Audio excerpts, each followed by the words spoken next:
Our daily Bible reading and devotional for February 8th. Our reading today comes from the Gospel of Matthew. Gospel of Matthew, we'll be reading the entire chapter 22, beginning in verse 1. And again, Jesus spoke to them in parables, saying, "The kingdom of heaven may be compared to a king who gave a wedding feast for his son, and sent his servants to call those who were invited to the wedding feast. But they would not come. Again, he sent other servants, saying, 'Tell those who are invited, see, I have prepared my dinner. My oxen and my fat calves have been slaughtered, and everything is ready. Come to the wedding feast.' But they paid no attention and went off, one to his farm, another to his business, while the rest seized his servants, treated them shamefully, and killed them. The king was angry, and he sent his troops and destroyed those murderers and burned their city. Then he said to his servants, 'The wedding feast is ready, but those invited were not worthy. Go, therefore, to the main roads and invite to the wedding feast as many as you find.' And those servants went out into the roads and gathered all whom they found, both bad and good. So the wedding hall was filled with guests. But when the king came in to look at the guests, he saw there a man who had no wedding garment. And he said to him, 'Friend, how did you get in here without a wedding garment?' And he was speechless. Then the king said to the attendants, 'Bind him hand and foot and cast him into the outer darkness. In that place there will be weeping and gnashing of teeth, for many are called, but few are chosen.' Then the Pharisees went and plotted how to entangle him in his words.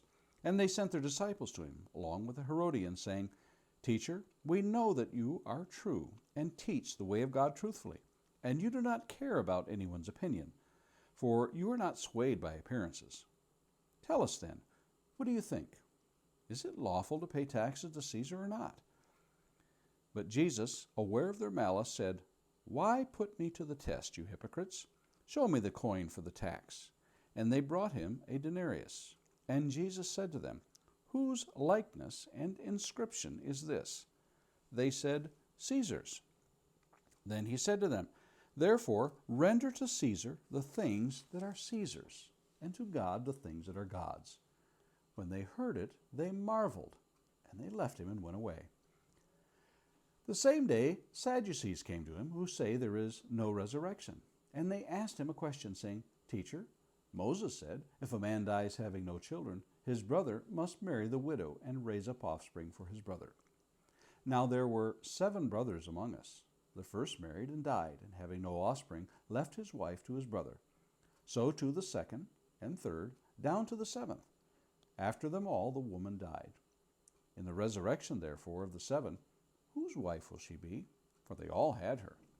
But Jesus answered them, 'You are wrong, because you know neither the Scriptures nor the power of God. For in the resurrection they neither marry nor are given in marriage, but are like angels in heaven. And as for the resurrection of the dead, have you not read what was said to you by God? I am the God of Abraham, the God of Isaac, and the God of Jacob. He's not the God of the dead, but of the living.' And when the crowd heard it, they were astonished at his teaching.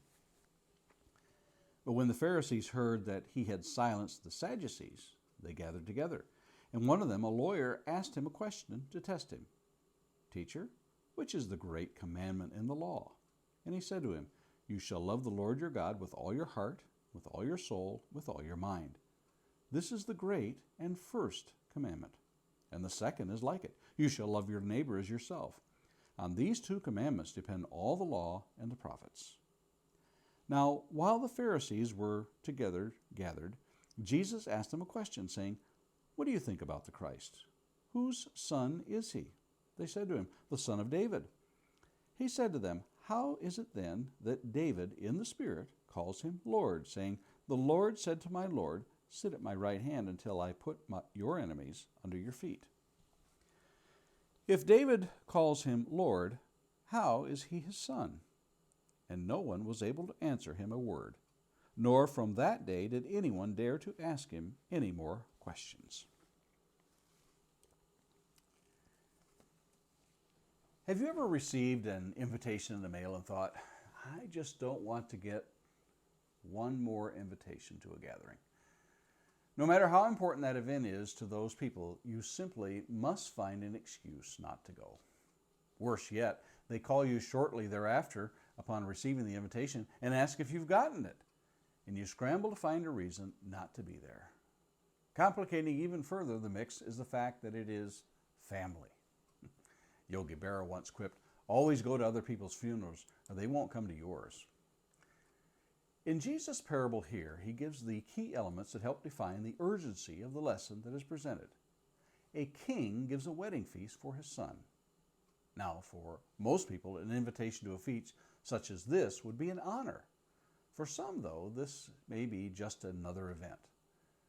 But to not go would be the epitome of insults to a king. After all, it is his son, and while it is an invitation, it does not carry the option of simply not going. It is mandatory on the etiquette scale. It would be unheard of as a dignitary to turn down an invitation to the king. In the parable, the king becomes enraged that his servants that went out to do the bidding for the feast were mistreated, and sends his army to punish those who so rudely shunned his invitation. He judges them unworthy to attend, and then orders his slaves to go out to the highways where the majority of traffic could be found and bid all to come in. Of course, the parable here is the story of Israel as God's chosen people who continually turn their back on him. Though prophets and messengers again and again are sent to bid them come in, the results are the same. We won't go. Now the invitation goes out to all who will come. Those who refused have already judged themselves unworthy to attend. That call still goes out today. Don't miss the feast for the world. Question of the day. Have you invited anyone to the feast lately? Finally, a thought to meditate on today. Do you see your role in the kingdom as one who invites others in? Those are our thoughts for today, February the 8th.